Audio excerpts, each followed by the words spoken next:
You ever notice how a shadow on the wall can look almost like handwriting if you catch it at the right angle?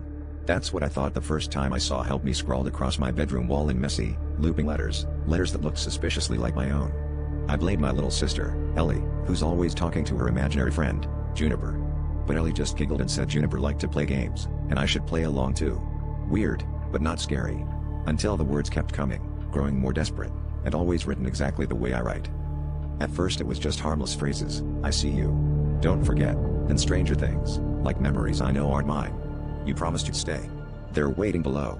I started locking my door at night, but it didn't matter. The messages multiplied, appearing in places I'd never expect, steamed onto the bathroom mirror, carved lightly into my notebook margins, even traced in condensation on my window.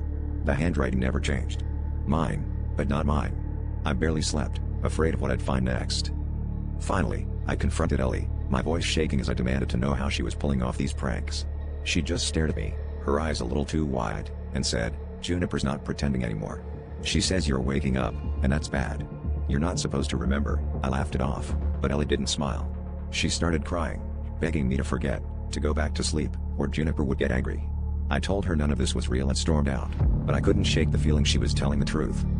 That night, I woke up to find my bedroom walls covered in writing, hundreds of overlapping sentences, all begging, all pleading, all in my own hand. One message stood out, written huge across my window: "They're coming to put you back." As I stared, the words began to drip, black and oily, pooling at my feet. Ellie's voice echoed from the hallway, strangely distorted: "You were never supposed to wake up. You're not my sister. You're hers." And that's when I remembered, Juniper isn't Ellie's imaginary friend. She's mine. And she wants me back where I belong.